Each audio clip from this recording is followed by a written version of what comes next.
Hello friends, welcome back to my channel Nanny Classes and today we are going to learn figures of speech। आज हम सीखने वाले हैं figures of speech।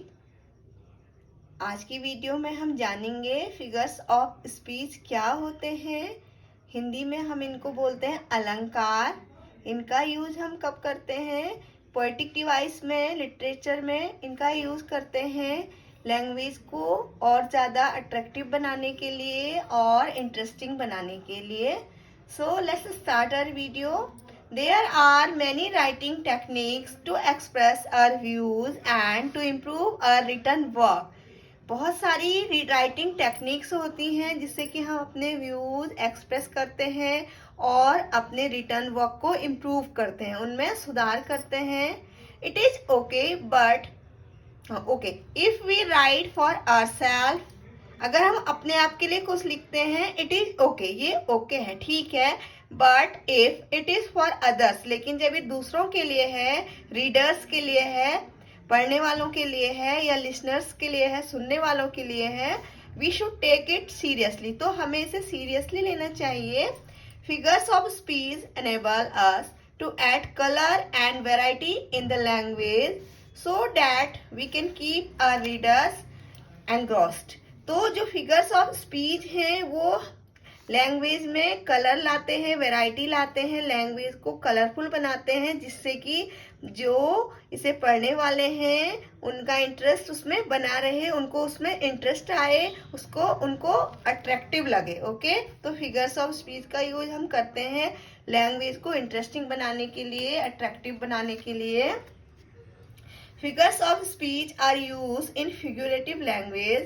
It is the opposite of literal language। तो जो figures of speech हैं ये figurative language में यूज होते हैं, ये literal language के opposite होते हैं।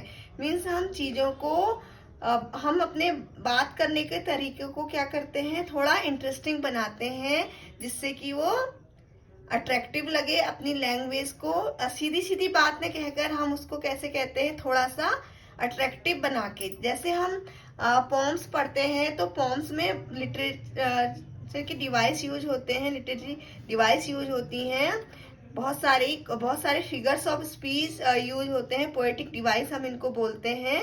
तो उनके यूज से क्या होता है, जो पोम है वो अट्रैक्टिव बनती है, इमेजिनेशन किया जाता है, उससे क्या होता है जो रीडर है उनका पढ़ने में इंटरेस्ट आता है। In literal language we mean exactly what we say। Literal language में क्या होता है, जो हम कहना चाहते हैं एग्जैक्टली हम अपनी वो बात कहते हैं।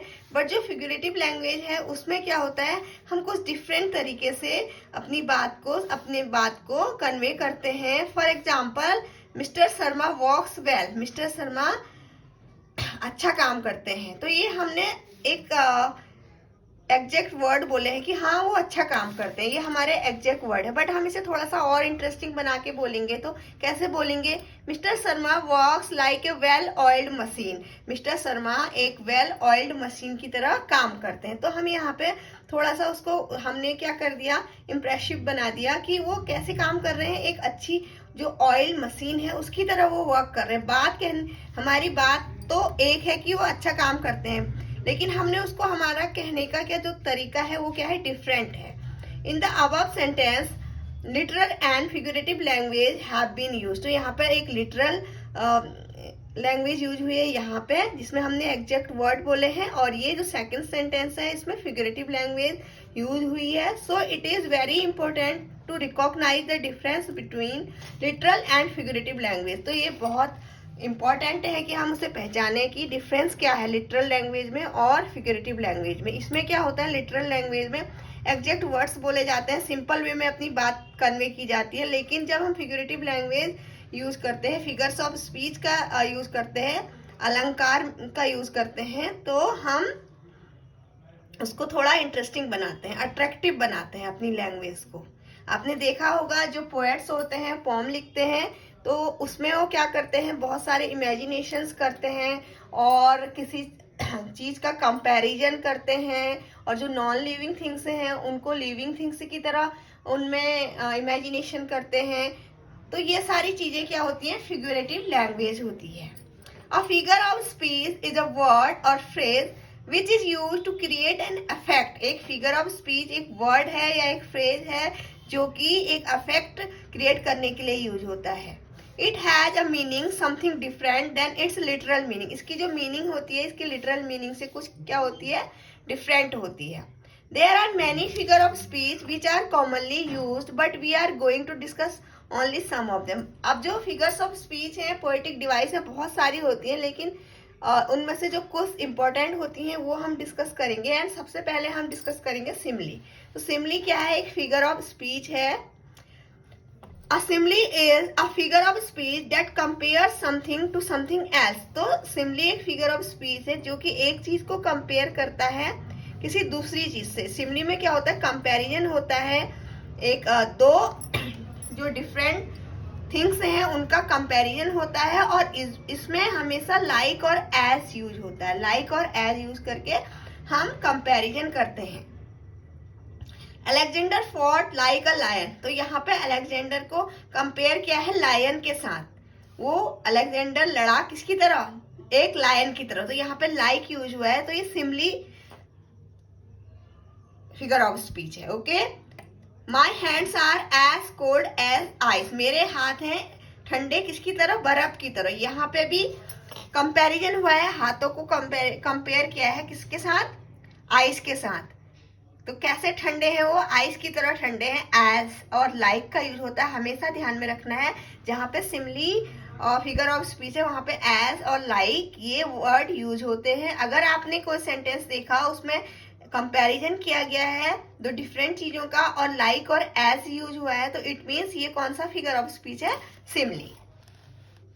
इन the first sentence Alexander is compare to a lion.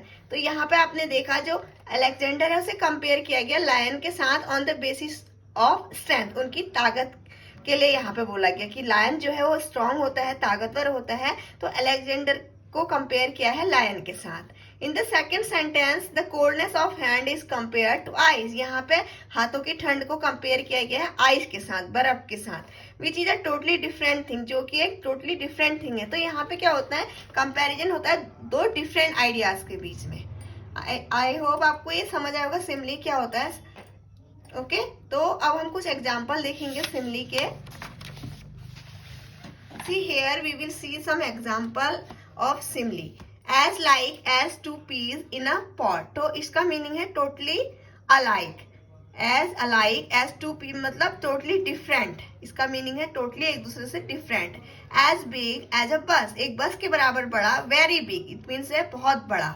As big as an elephant. एक एलिफेंट के बराबर बड़ा, very big. As black as a coal.